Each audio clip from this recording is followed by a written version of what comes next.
What's up, you guys?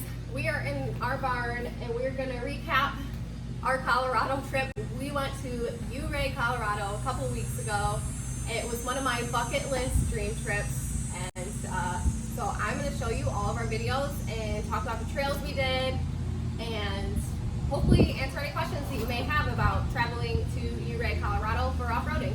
These are the best two chairs that we could find in the barn, so this is what we're working with for our video today. I've been planning our trip to Ouray for over 6 months, so I had it planned out specifically by day, what trails we were going to do every day, where we were going to stay, what food we were going to take. I had it all planned out to a T, and it actually worked out really great. We drove from Michigan to Colorado. It was a 25-hour drive. We took Nick's 2006 Cummins.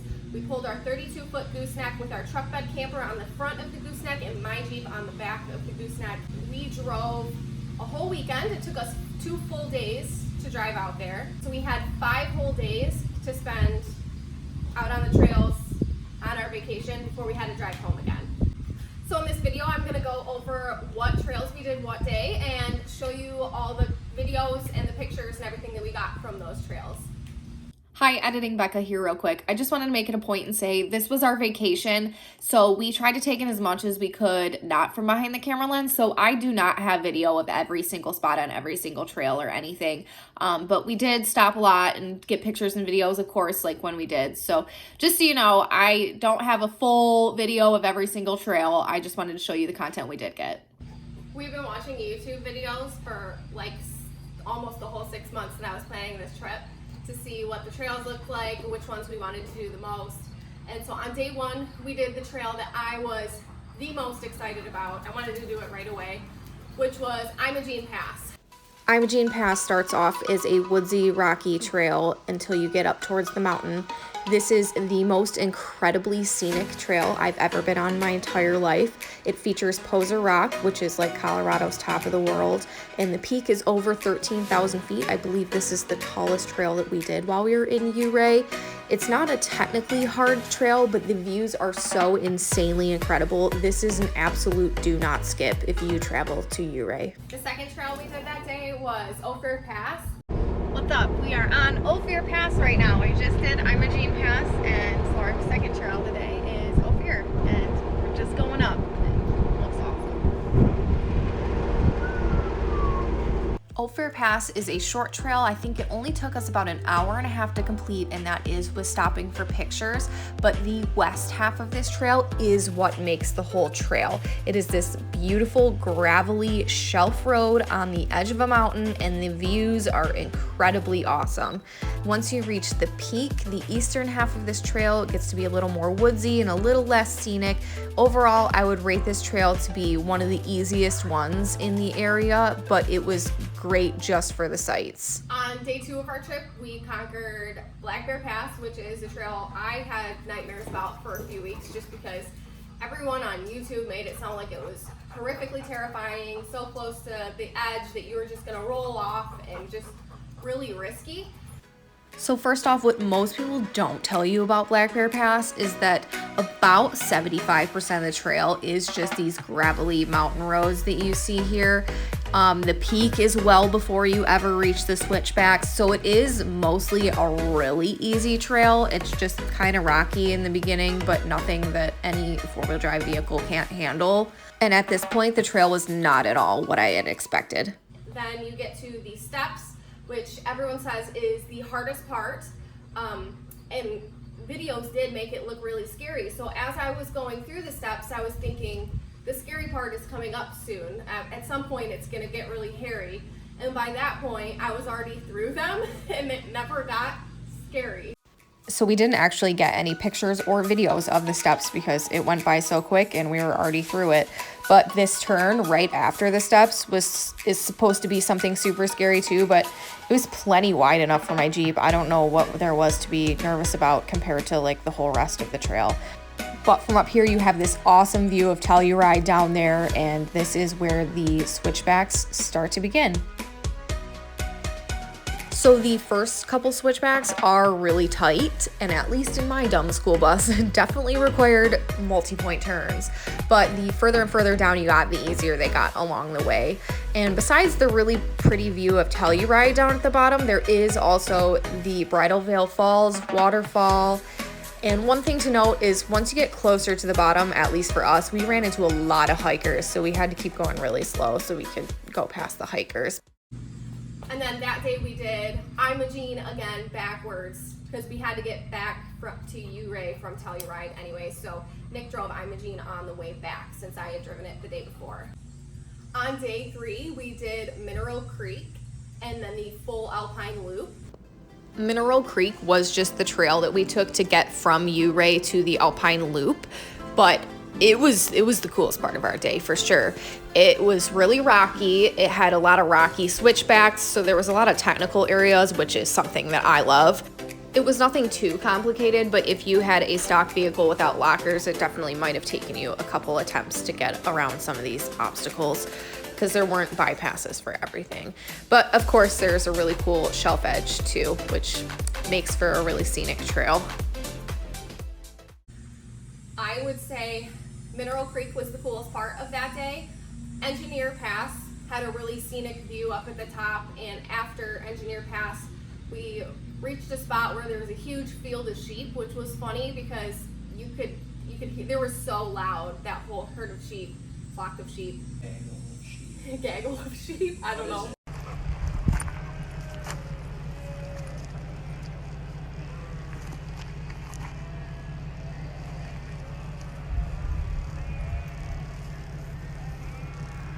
We did the full Alpine Loop. I drove the engineer half of it and Nick drove the cinnamon half of it.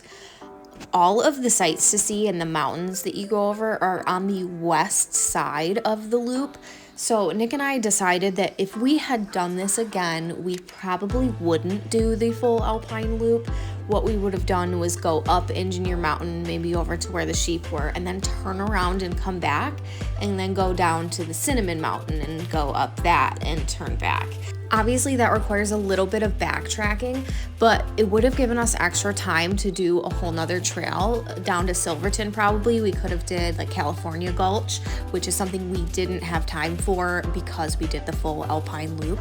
So that is just a thought for anyone coming out this way. Now, if you are overlanding, the Alpine Loop has a ton of places to camp along the way.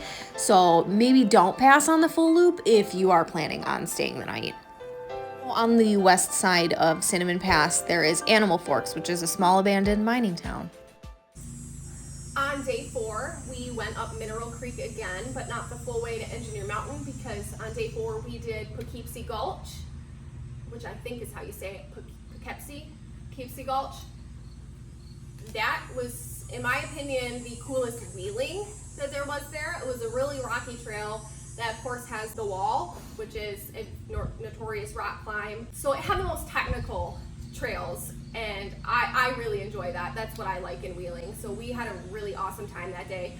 I would say that is almost tied for first as my favorite trail out there, along with Imogene. You might want to get your popcorn out for this one, ladies and gents, because we were in our element this day. Poughkeepsie Gulch is all rock crawling, and that is my favorite kind of wheeling. So we were having a blast this day. In fact, this was the only trail I had planned for the whole day because I wanted to be able to spend as much time on it as possible and do as many lines as I wanted and just have the whole day.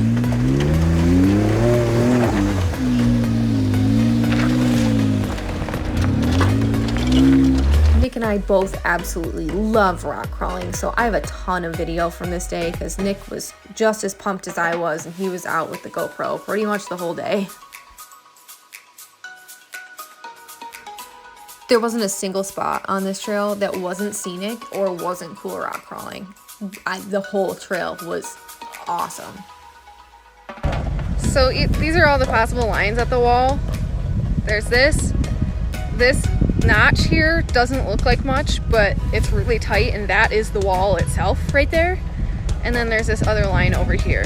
I did all three of them. This is the right line that I just showed you from that little clip there.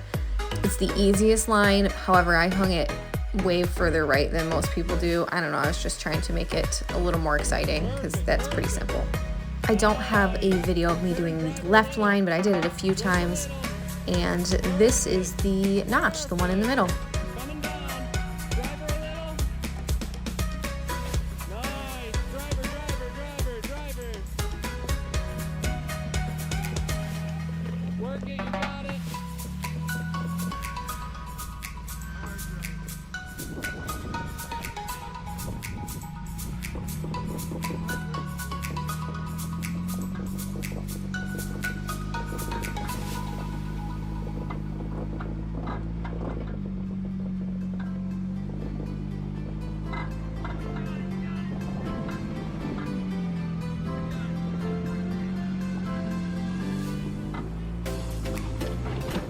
I honestly can't even count how many lines I did on the wall. I spent a lot of time there. And near the end of Poughkeepsie Gulch, where it turns into Hurricane Pass, which we also went up Hurricane Pass, there was a beautiful alpine lake called Lake Como. We let Finn take a swim in it.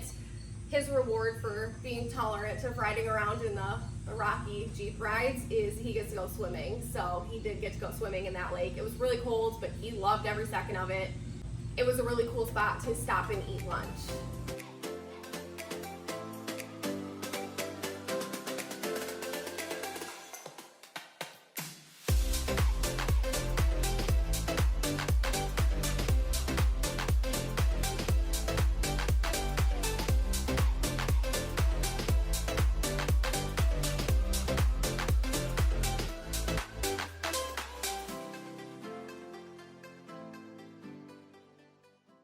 And on our last day, we just tried to fit in some extra trails that other people had mentioned to us throughout the week that were really scenic and things that we couldn't pass up. So the top one on that list that I wanted to do that morning was Yankee Boy Basin. This was the only rainy day that we had on the trails, luckily. However, the rain added a really cool element. We were in the clouds. Like that gray at the top of the screen, that's the clouds. It was really foggy and we got some really cool pictures this day on Yankee Boy Basin.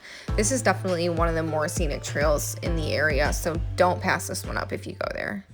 Then we did Governor Basin that day, and we also, because it was over near Imogene, we went through the woods portion of Imogene again because we loved that trail so much and it was right there, so we wanted to go do a couple spots again. So overall, my favorite trails were Imogene and Poughkeepsie.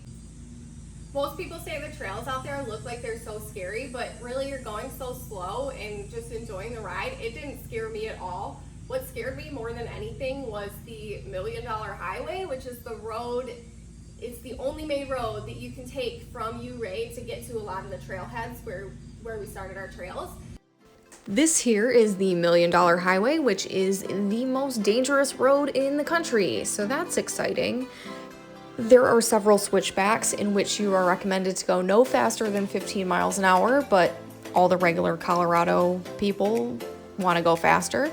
There are places like right here where the road sticks out further than the cliff edge, so you are literally hanging over the edge if you're in the right lane. Yeah, I was death gripping my steering wheel on this road. This video does it absolutely no justice. Side note, for all Colorado mountain driving, make sure you have extra coolant in your vehicle for when your vehicle may boil over. And make sure you have good brakes. Both are very important to your survival on these roads.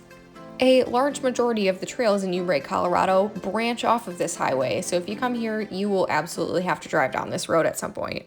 One thing that was really interesting for our trip in the middle of August was that the last night we stayed there, so we were loaded up at that point, about ready to go the next morning. Somebody in our campground came around, one of the staff members, and said, not somebody, Kevin at our campground. I think that was his name. Kevin at KOA, you the bomb. But he came around late at night and gave us a warning that it was supposed to snow that night. So never have I experienced snow in August before, but it did snow. I think it was like all melted by the time we woke up. But as we were leaving Ouray to go home, you could see all the mountains in the background were covered in snow. So it absolutely snowed. And oh yeah, this did happen. I've had a bunch of people ask about that. But yeah, we got engaged on our trip too. That was the coolest vacation I've ever been on. Granted, state of Michigan a whole lot. I don't travel a whole lot, so this was my first time out west at all. Colorado is not a hard feeling trip. I Take your stock vehicle. Yeah. Take a 3/4 ton pickup truck. Take whatever. Yeah. It's not hard. It's the only ones I would say might be challenging are Mineral Creek and Poughkeepsie. Dude, if anybody can do it, if people do it on motorcycles, you Yeah. can do it in anything. Yeah. Like, it's not that hard. We went entirely alone. We didn't have any other Jeeps with us. We did all the trails alone, and normally we don't wheel alone, but that ended up being totally fine. It wasn't hard enough wheeling for us to need somebody else with us. I didn't have to winch once, you know, like, it was easy. It was more for the views, and there was some technical stuff, but it wasn't challenging. But it was awesome, the views, unlike anything I've ever seen before. It was so cool. If you're interested in how I planned out each trail we're doing every day, what app I use to navigate the trails, just anything about planning the trip out, let me know, because I will make an additional video on that if anyone is interested. But yeah, overall, this was a really cool place to go. I got 5 Jeep badges of honor there. I know some people don't care about that stuff, but they're free, so you might as well pick them up while you're there. Yeah, I think that's pretty much it. We had a good vacation. Thank you so much for watching.